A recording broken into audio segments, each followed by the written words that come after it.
बनारस, एक ऐसा शहर जहां जीवन और मृत्यु एक ही घाट पर मिलते हैं, जहां सुबह की पहली आरती का पवित्र धुआं रात में जलती चिताओं की राख में मिलकर हवा को भारी कर देता है। इसी शहर की प्राचीन घुमावदार गलियों में अंजलि का घर था। उसके पिता पंडित दीनानाथ एक सम्मानित कर्मकांडी ब्राह्मण थे, जिनका जीवन गंगा की लहरों की तरह शांत और पवित्र था। माँ एक साधारण गृहिणी थी, जिसकी दुनिया अपनी बेटी और पति के इर्द गिर्द घूमती थी। अंजलि का जीवन भी सरल था, बैंक की नौकरी और घर की जिम्मेदारियां। उसे अपनी इस छोटी सी दुनिया से बेहद प्यार था, पर उस शांति पर किसी की ऐसी काली नजर पड़ ही कि सब कुछ बिखरने लगा। अंजलि की नौकरी लगने के बाद से ही घर में उसकी शादी की चर्चा तेज हो गई थी।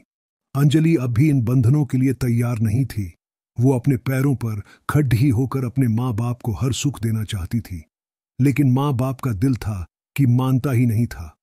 तभी लखनऊ के एक बड्ढे और अमीर घराने से आदित्य का रिश्ता आया। उसकी तस्वीर देखकर ही माँ बाप का मन ललचा गया।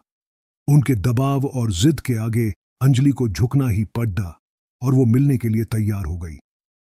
2 दिन बाद उनके घर की उस तंग गली में, जहां आज तक किसी साइकिल या स्कूटर से बड्डी सवारी नहीं आई थी, एक लंबी काली शीशों वाली कार आकर रुकी। वो कार उस गली में ऐसी लग रही थी जैसे किसी कबूतरों के झुंड में एक काला बाज आ गया हो। गाड़ी से एक बेहद लंबा और हैंडसम नौजवान उतरा, आदित्य। उसकी चाल में आत्मविश्वास और आंखों में एक अजीब सी कशिश थी, एक ऐसी चुंबकीय चमक जो किसी को भी अपनी ओर खींच ले। पहली ही नजर में अंजलि का दिल जोरों से धक-धक उठा। औपचारिक बातों के बाद उन्हें अकेले में बात करने के लिए छत पर भेज दिया गया। आदित्य की बातों में ऐसा जादू था कि वो कब घंटों बीत गए पता ही नहीं चला। उसने बातों बातों में अंजलि की उन छोटी छोटी आदतों का भी जिक्र कर दिया जो सिर्फ उसके करीबी ही जानते थे। अंजलि को लगा कि शायद उनमें कितना कुछ एक जैसा है, पर एक पल के लिए उसके मन में एक सिहरन दौड़ी। इसे यह सब कैसे पता? लेकिन आदित्य के आकर्षक चेहरे को देखकर उसने इस ख्याल को झटक दिया। आदित्य ने जाते जाते कहा, किस्मत ने हमें मिलाया है अंजलि, और किस्मत कभी गलती नहीं करती। उसकी आवाज में एक अजीब सा ठहराव था। दोनों ने नंबर बदले और वो अपनी मां के साथ उस काली गाड़ी में बैठकर चला गया। अंजलि ने शर्माते हुए अपने मम्मी पापा को हां कह दी। वो नहीं जानती थी कि उसने अपनी जिंदगी की सबसे बड़ी भूल कर दी है, एक ऐसा सौदा जिसकी कीमत उसे अपनी रूह से चुकानी पड़ेगी। अब अंजलि और आदित्य घंटों फोन पर बातें करते। आदित्य उसे अपनी सफलता की कहानियां सुनाता और अंजलि सपनों में खो जाती। पर जैसे जैसे उसका प्यार गहरा हो रहा था, उसके चारों ओर एक अनजाना ठंडा खौफ भी अपनी पकड़ डीडीएच बना रहा था। पहले पहल ये बस अजीब हादसे थे। एक शाम आदित्य से बात करते करते सब्जी काटते वक्त अचानक चाकू उसके हाथ से ऐसे फिसला जैसे किसी ने उसका हाथ झटक दिया हो। उसका अंगूठा बुरी तरह कट गया और खून की धारा बह निकली। अगले दिन ऑफिस में वो अपनी कुर्सी पर आराम से बैठी थी कि अचानक उसके पैर में ऐसी भयानक मोच आई कि वो दर्द से चीख पड़ी, जबकि उसने पैर हिलाया तक नहीं था। हद तो तब हो गई जब कुछ दिनों बाद वो अपने ऑफिस में काम कर रही थी। उसे प्यास लगी और वो पानी पीने के लिए अपनी डेस्क से उठी। जैसे ही वो 2 कदम आगे बढ़ी, एक भयानक गद्दाहट और तारों के टूटने की आवाज के साथ उसकी डेस्क के ठीक ऊपर लगा भारी सीलिंग फैन नीचे आ गिरा। पंखे की पंखुद्दियां किसी राक्षस के दांतों की तरह डेस्क में धंस गई थीं। अगर वो 2 सेकंड की भी देरी करती तो पंखा उसके सिर के टुकड़े कर चुका होता। उस दिन उसकी जान बाल बाल बची। डरी सहमी अंजलि घर लौटी तो घर में घुप अंधेरा और एक अजीब सी खामोशी थी। उसे लगा बिजली चली गई होगी। उसने फोन की टॉर्च जलाई और कपड़े बदलने चली गई। बाहर आकर उसने माँ पापा को आवाज लगाई, पर कोई जवाब नहीं आया। सिर्फ उसकी आवाज उस खामोशी में गूंज कर रह गई।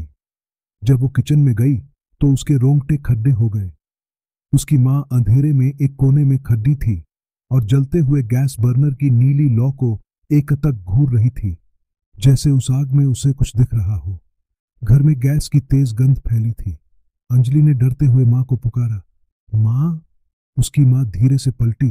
अंधेरे में उसकी आंखें चमक रही थीं। एक ऐसी आवाज में जो उसकी माँ की थी ही नहीं, वो फुसफुसाई, मुझसे दूर रह। अंजलि कुछ समझ पाती उससे पहले उसने टॉर्च अपनी माँ के चेहरे पर डाली। रोशनी पर ढहते ही उसकी माँ एक जानवर की तरह चीखी और तब ढहकर बेहोश हो गई। अंजलि घबराकर अपने पापा को ढूंढने भागी। पंडित दीनानाथ घर के मंदिर के पास जमीन पर बैठे थे और आंखें बंद करके श्लोकों का जाप कर रहे थे। अंजलि को देखकर थोड़ी राहत मिली, पर जैसे ही वो पास गई उसके हाथ पांव बर्फ जैसे ठंडे पड़ गए।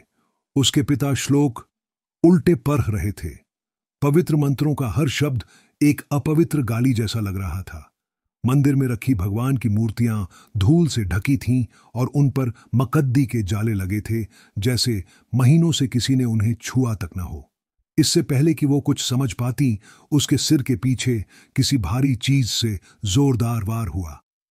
दुनिया उसकी आंखों के सामने घूमने लगी और वो वहीं बेहोश हो गई। जब आंख खुली तो माँ पापा उसके पास बैठे थे। उनके चेहरे पर चिंता की लकीरें थीं। अंजलि ने उनसे पूछा कि रात में क्या हुआ था, तो उन्होंने एक दूसरे को देखा और कहा, कुछ नहीं बेटा, तुम शायद काम के बोझ से थक गई हो। तुम तो अपने कमरे में बेहोश पड़ी मिली थी। अंजलि का दिमाग सुन्न हो गया। वो जानती थी कि उसने जो देखा वो सच था, पर उसके माँ बाप का व्यवहार उसे पागल साबित कर रहा था। उस रात जब उसने ये सारी बातें आदित्य को बताईं, तो फोन पर दूसरी तरफ एक लंबी गहरी खामोशी छा गई। फिर आदित्य ने एक दबी हुई रहस्यमयी आवाज में कहा, मैं जानता हूं ये सब क्यों हो रहा है। डरो मत, ये ताकतें तुम्हें मुझसे दूर करना चाहती हैं। 2 दिन बाद मुझसे मिलो, मैं तुम्हें सब बता दूंगा। उस कॉल के बाद अंजलि की दुनिया एक जिंदा नर्क बन गई। उसके माँ बाप उससे अजनबियों जैसा बर्ताव करने लगे। जब भी वो अकेली होती, उसे अपने कान में एक औरत की फुसफुसाहट सुनाई देती। वो फुसफुसाहट अब सिर्फ धमकी नहीं देती थी, बल्कि उसे ताने मारती थी, छोड़ ढह दे उसे, वो सिर्फ मेरा है। तुझ जैसी साधारण लड़ढाकी को वो क्यों चाहेगा, तू तो मरने के लिए पैदा हुई है। 2 दिन पहाड़ जैसे बीते।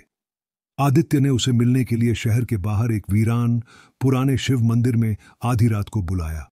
जगह और वक्त दोनों ही अंजलि के दिल में खौफ भर रहे थे, पर सच जानने के लिए वो कुछ भी करने को तैयार थी।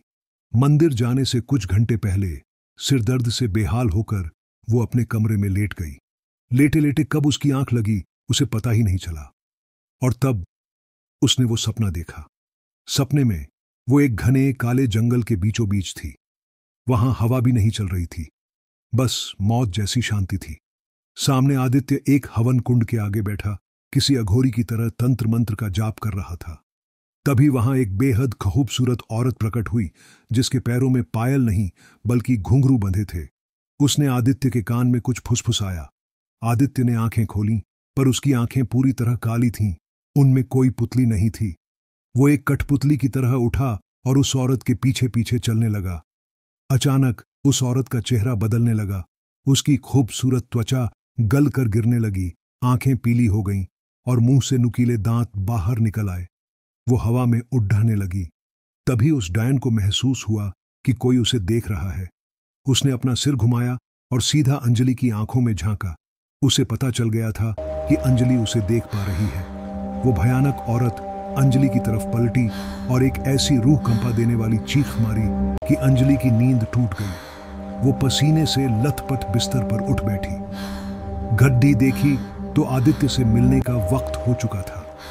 इससे पहले कि वो सपने के खौफ से बाहर निकल पाती, उसे अपने घर के ड्राइंग रूम से अपनी माँ की एक दिल दहला देने वाली दर्द भरी चीख सुनाई दी। अंजलि कांपते हुए अपने कमरे से बाहर भागी।